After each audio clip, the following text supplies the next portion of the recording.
your game day on days that you pitch, maybe even from high school till now? Is it similar? Do you have like music that you listen to? Do you have superstitions? Do you have a way that you build up to a start? And will this be any different than any of those other days? I have some like superstitions with my routine, and the music it's not a big thing. I do listen to music when I'm getting ready for the game, but it doesn't. It's always hip hop or rap or something. Yeah, nothing too crazy. I think the one I'm like craziest about is Red Bull. I don't know why, but I have to have it at the same exact time. But that's really the only one. Go to Tim next. Logan, I'm sure you were mostly joking or half joking during the Game 3 telecast. You joked that the colder weather might help you. Joking, but is there something to it? You're San Francisco, it's going to be a little colder, where that element maybe is something that you guys thrive in? I don't know if it gives us necessarily an advantage or anything like that, but I just think we're used to it. I think we're used to. You hear about other players coming in and they'll be at second base and talking about how cold they are, and it's not like we're not cold either. It's always cold, but we just always play in it. And that day in LA, it felt like San Francisco, like with the wind and everything like that. It felt like home. We'll stay here on the right side. What's it like to see all the early inning moves the managers have made, your manager in particular, yesterday? And sort of, obviously, the postseason is different than the regular season, and just the aggressiveness.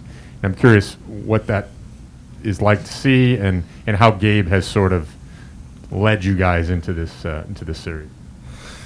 I feel like everyone knows that every pitch matters, every batter matters. So I think it's crazy how long the games are. You know what I mean? I feel like each inning takes forever, especially for us sitting in the dugout.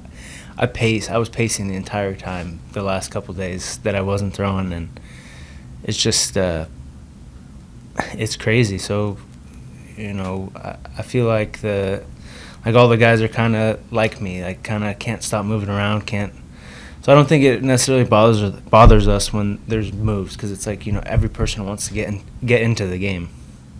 Go on the left side here. Hey, Logan. After you guys clinched the division, I think you mentioned that you and Gosman had talked about how you thought that the race would just come down to you and him doing your jobs over the final weekend. Have you had a similar conversation with him, just knowing that you guys were both probably going to be leaned on tomorrow? We've given each other a couple fist bumps, just like kind of looking at each other, just like little things like that. But we haven't really talked about it. Just we know what's in front of us. Go to Susan here in the front. Logan, everyone knows that typically scoring is kind of at a premium in the postseason, and you've seen your offense all year. Your scoring's been down a little bit. What are your thoughts just in general on the offense coming out in a big game like a Game 5 must-win game? Those guys are so prepared. I feel like you just kind of got to tip your cap to the Dodgers pitchers the first 4 games and say, good job. Those are pretty good pitchers they got over there, top to bottom, and I think that it's just a matter of time before it clicks. I think. Sorry, go ahead. I was just saying my personal opinion. That's what I think. We know you love to hit, and there have been some big moments already in this series from pitchers hitting. Your focus obviously is on the mound and their hitters, but what are your thoughts on you as a member of the lineup and potentially being able to chip in for an offense that has not necessarily scored a ton? You guys know I love hitting. I go and ask before the game what he throws and how he attacks guys, and I've actually faced him once or twice already, so it's just a matter of hitting the ball. Go to Danny in the back right. Hey, Logan. Just to follow up on that earlier question, at what time do you drink your game day Red Bull, and when did that habit begin?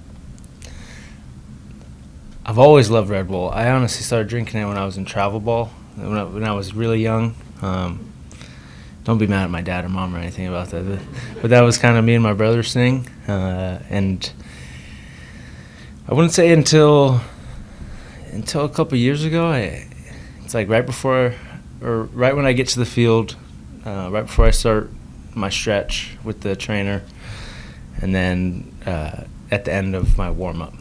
So 3. Sorry, you drink 3 Red Bulls? I do, yes. Go to John on the left side. What's Rockland going to be like tomorrow night? I'm sure it'll be awesome. I'm sure that all the the restaurants and stuff. It's been really cool to see the support from my city or the Rockland, and my elementary school actually had a Logan Webb day yesterday, so they all wore Giants stuff. I got to see pictures. It was really cool. And even though you were preferring the A's as a kid growing up, did you follow much Giants Dodgers? Yeah, I mean, everyone knows about the Giants and Dodgers, and any baseball fan. But yeah, it's a special rivalry for sure. And even though I was an A's fan, I still watched. I still had guys on the Giants that I liked that when I was real young, and so I watched all of that, and it's cool to be a part of. Who were the guys you liked? Well, everyone. I mean, my favorite player is Barry Bonds. Yeah. But there was a couple guys that were awesome. JT Snow was great. I'm trying to think of other ones. I'm gonna forget the other ones, but yeah, there was a couple guys that I liked a lot. More recently with guys like Lincecum and Cain and Bumgarner, was there one of those guys more than the others that you followed or looked up to or monitored at all? Oh, Matt Cain, Yeah. just because I feel like I wanted to throw kind of like him. And then another guy is Ryan Vogelsong.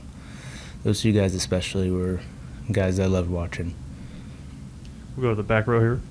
Hey, Logan, you are surrounded by guys who have had a lot of success in elimination games. How much have you talked to Posey, Crawford, Belt about what to expect in a situation like this? And if so, what did you guys say?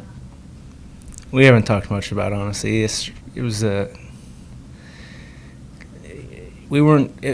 like we were down yesterday after the game.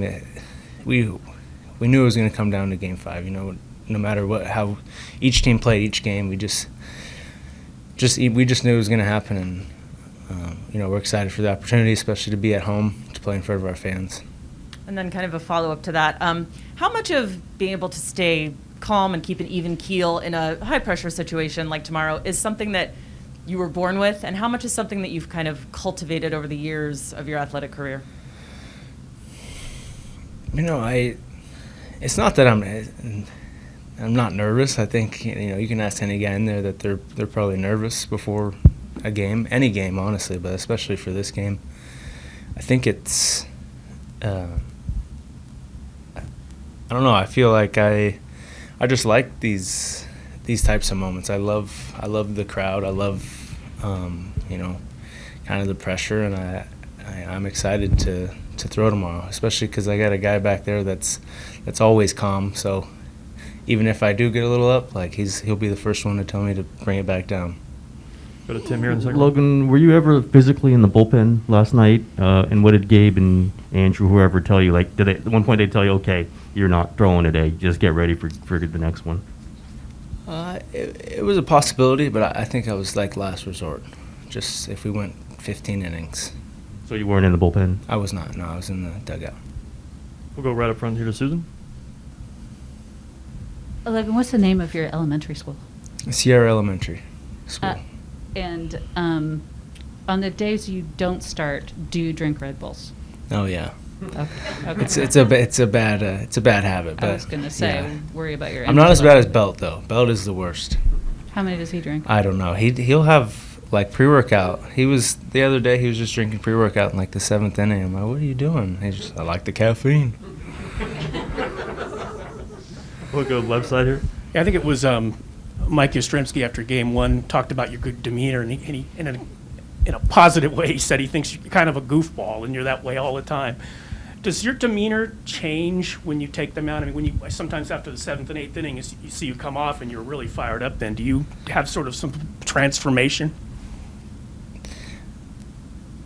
I'm always a goofball. I mean, even the days, days that I pitch, I've tried to do the not talk to anybody thing. Like you hear about those guys, and I think it's kind of stupid, to be honest. But like I can't do that. I gotta talk to people. I gotta laugh, smile, keep it light. I definitely think when I'm on the mound out there, I'm not really like that. I'm pretty kind of locked in, and you guys see me yelling at myself all the time. So, but as soon as I get off the mound and I go into the dugout, I might be mad for a couple seconds, but then I get back into I want to talk to the pitching coaches. I want to talk to Cap, those guys, Buster. So yeah, I try to keep it light, pretty much all the time. We'll go to Alex in the back right. Hey Logan, how do you keep the adrenaline going through a start if you start your day that way with the Red Bulls? I mean, how are you getting into the 6th, 7th inning? Are you just feeding off the crowd, or? Yeah, I think it's the crowd, it's the what we're doing on offense, like just everything. It's like a sick play that Craw made, or I feel like you just feed off of that. It just keeps going. Anything else for Logan? All right, thanks for your time, man. Thanks, guys.